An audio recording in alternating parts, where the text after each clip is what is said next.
Hello बच्चों, स्वागत है आप लोगों का गुरुजी इंजीनियरिंग ड्राइंग में। बच्चों, आज का जो हमारा सवाल है वो आपके लिए बहुत ही ज़्यादा इंपॉर्टेंट है। इस प्रकार का क्वेश्चन अक्सर ही आपके एग्जाम में आ जाता है, इसलिए आप इस वीडियो को स्किप बिल्कुल भी मत कीजिएगा। इस वीडियो में अंत तक बने रहिए, ठीक है। तो चलिए शुरू करते हैं आज का सवाल।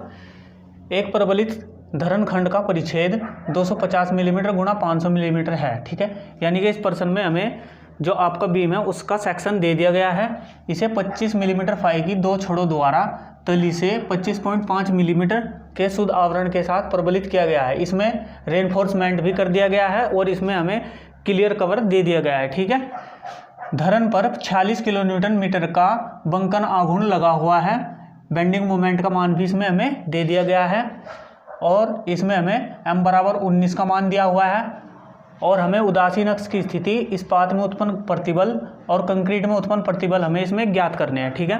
तो बच्चों, ये आपकी सेकंड टाइप की प्रॉब्लम का क्वेश्चन है। इस प्रकार के क्वेश्चन अक्सर ही आपके एग्जाम में आ जाते हैं, इसलिए सबसे पहले जो इस क्वेश्चन में दिया हुआ है उसे हम लिख लेते हैं, ठीक है। धरण की चौड़ाई b इसमें हमें दी हुई है 250 मिलीमीटर, ठीक है। धरण की प्रभावी गहराई d। तो बच्चों, धरण की प्रभावी गहराई लिखवाने से पहले मैं आपको एक बात बताना चाहूँगा। जो आपकी धरण की इफेक्टिव डेप्थ होती है, यानी कि प्रभावी गहराई, इफेक्टिव डेप्थ, वो जो आपका बीम होता है, जैसे कि ये बीम का एक सेक्शन है, ठीक है। बीम की ऊपरी सिरे से जो आपकी बार्स होती है उनके सेंटर तक की दूरी आपकी इफेक्टिव डेप्थ कहलाती है, ठीक है। इससे नीचे का जो हिस्सा है, इससे नीचे का जो हिस्सा है वो आपका इफेक्टिव कवर कहलाता है, ठीक है। वो आपका इफेक्टिव कवर कहलाता है। क्लियर कवर आपका बार के निचले सिरे से लेकर बीम के निचले सिरे तक का जो हिस्सा होता है वो आपका क्लियर कवर कहलाता है, ठीक है। इसमें हमें क्लियर कवर दिया गया है आपका, ठीक है। ये दिया है हमें 25.5 मिलीमीटर, ठीक है। ये हमें 25.5 मिलीमीटर दिया गया है, लेकिन जो हमें इफेक्टिव कवर चाहिए वो हमारे पास है यहाँ से यहाँ तक का हिस्सा, जिसे हम टोटल डेप्थ में से घटाकर इफेक्टिव डेप्थ निकाल लेंगे, ठीक है। तो हम ऐसा ही करेंगे। इफेक्टिव डेप्थ हो गया आपकी, यदि हम टोटल डेप्थ यानी कि जो आपकी 500 दी हुई है, ठीक है। यहाँ पर अगर प्रभावी लिखा हुआ होगा तो आपकी वो इफेक्टिव डेप्थ है, लेकिन अगर प्रभावी नहीं लिखा हुआ होगा यहाँ पर तो वो आपकी टोटल डेप्थ है, ठीक है। तो चलिए, टोटल डेप्थ में से हम घटा लेते हैं आपका इफेक्टिव कवर। इफेक्टिव कवर कितना हो जाएगा आपका? क्लियर कवर प्लस बार का आधा, यानी कि 25 mm का आधा हम यहाँ पर लेंगे, क्योंकि आपका क्लियर कवर बीम के निचले सिरे से बार के सेंटर तक की जो दूरी होती है वो आपका क्लियर कवर कहलाता है। उससे ऊपर का हिस्सा आपका इफेक्टिव डेप्थ कहलाता है, ठीक है। तो चलिए, इसे हमें यहाँ से घटाना पड़ेगा। 500 माइनस ये हो जाएगा 38, ठीक है। तो ये आ गया आपका 462 मिलीमीटर। यहाँ से आपकी इफेक्टिव डेप्थ निकल के आ चुकी है। चलिए अब आगे बढ़ते हैं, देखते हैं प्रश्न में और क्या दिया गया है। इसमें हमें 25 मिलीमीटर फाई की दो छड़ें दी गई है, जिनका हमें रेनफोर्समेंट हमने कर दिया है, ठीक है। तो अब हम इस्पात का क्षेत्रफल निकालेंगे। इस्पात का क्षेत्रफल,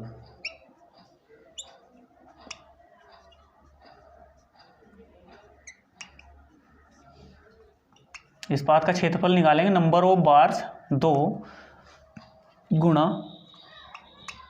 π/4 डी हमारे पास है 25, ठीक है। इसे कैलकुलेट कर लीजिए। ये आ जाएगा आपका 982। ये आ गया आपका 982 मिलीमीटर स्क्वायर, ठीक है बच्चों। AST का मान हमें प्राप्त हो चुका है यहाँ से। अब हमें इस बात का क्षेत्रफल भी पता चल चुका है, इफेक्टिव डेप्थ भी हमें पता चल चुकी है। अब हम देखेंगे हमें और क्या दिया हुआ है। इसमें हमें बंकन आघूर्ण दिया हुआ है।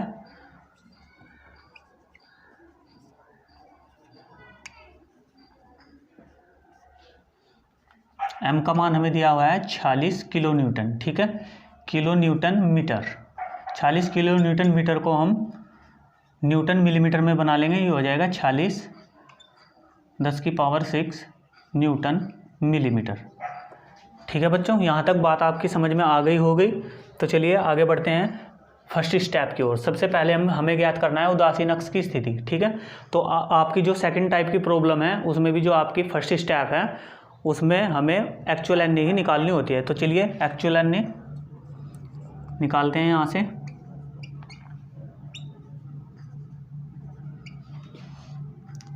सूत्र है हमारे पास bx²/2 is equal to MAST d-x, ठीक है। जो भी इस चैप्टर के सूत्र हैं वो आपको बहुत ही अच्छी तरह से याद होने चाहिए, तभी आप इन सवालों को कर पाएंगे। तो चलिए इसमें मान रख देते हैं। b का मान है हमारे पास 250x²/2 is equal to m का मान है हमारे पास 19, जो कि इसमें दिया गया है, ठीक है। इस पाथ का क्षेत्रफल अभी हमने निकाला है 982। d का मान हमारे पास अभी हमने निकाला था 462 माइनस x का मान अभी हमने नहीं निकाला है, x का मान ही हम इस क्वेश्चन में निकाल रहे हैं, ठीक है। तो चलिए सॉल्व कर लेते हैं इसे। 125x² is equal to 19 × 982 462 minus x, ठीक है। ये जो 125 है इसे हम इधर भेज देते हैं, ठीक है। ये इधर जाकर डिवाइड हो जाएगा। चलिए डिवाइड कर लेते हैं इसे।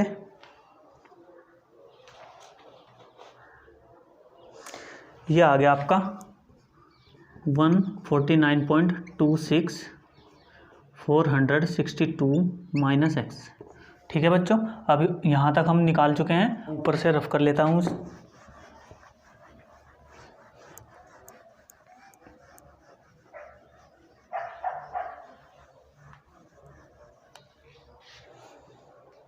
तो चलिए बच्चों यहाँ तक हम पहुँच गए थे। अब आगे बढ़ते हैं। ये जो हिस्सा है इसकी मैं अंदर गुणा कर देता हूँ।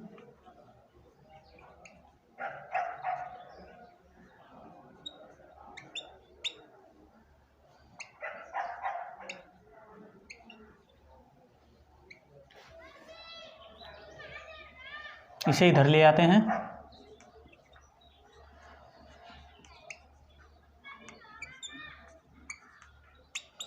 इसे मल्टीप्लाई करके लिख लेते हैं।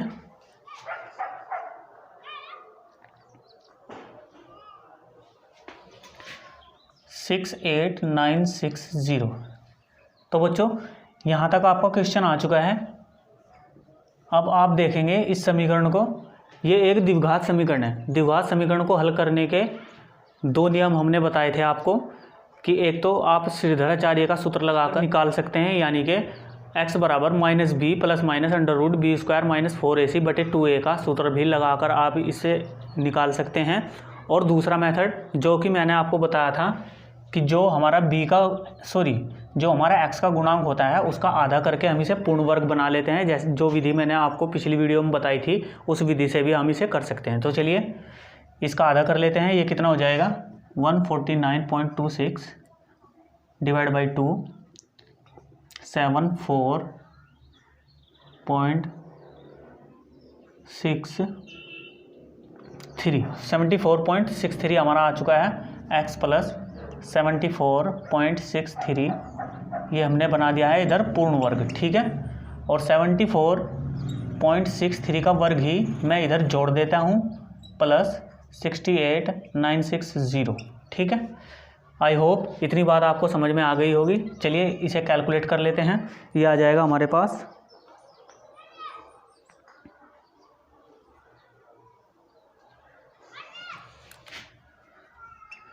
5569.637 प्लस 68,960। इसे कैलकुलेट करके लिख लेते हैं।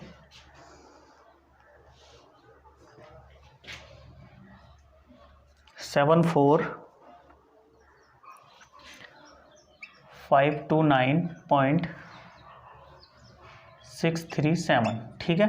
तो बच्चों ये आपका कैलकुलेट करके हमने लिख लिया है। यहाँ पे ये आपका जो वर्ग है इसे मैं इधर भेज देता हूँ तो इधर जाकर ये अंडर रूट हो जाएगा। ठीक है, इतनी बात आपकी समझ में आ रही होगी। अंडर रूट करके मैं इसका मान निकाल लेता हूँ।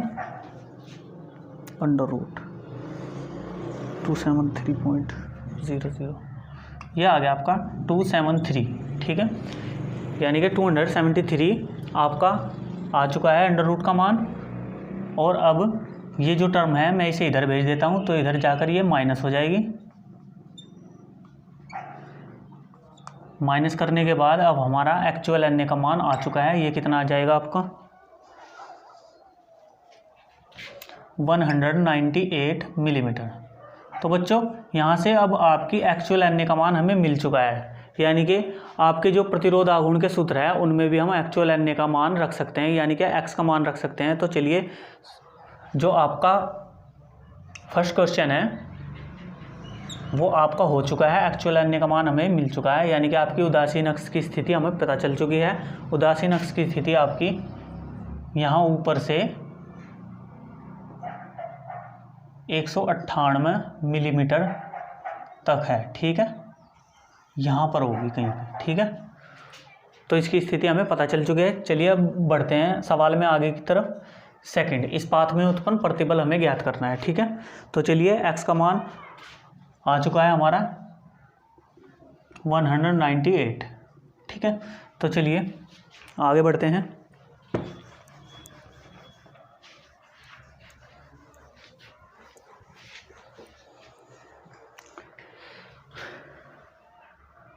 सेकंड, इस पाथ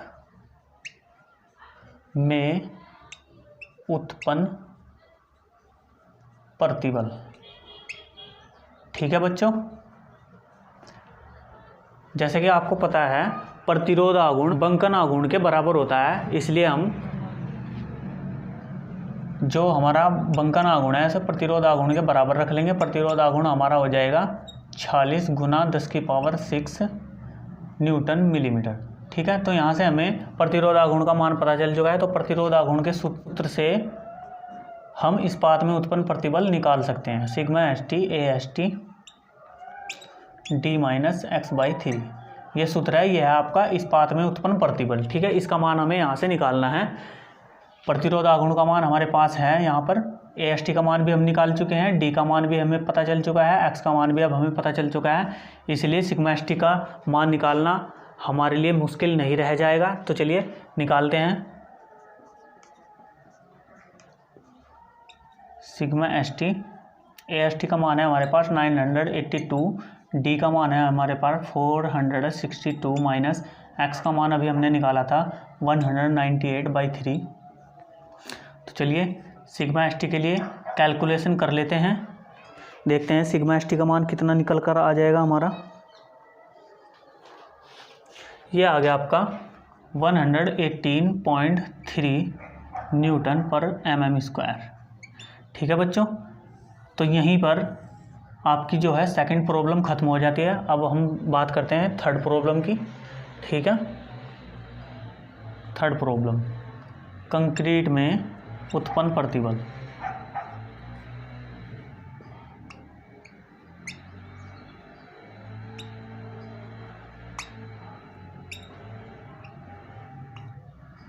कंक्रीट में उत्पन्न प्रतिबल आप प्रतिरोध आघूर्ण के दूसरे सूत्र से भी ज्ञात कर सकते हैं, या फिर आप एक और मेथड यूज कर सकते हैं, Bx sigma CB/2 = sigma ST AST।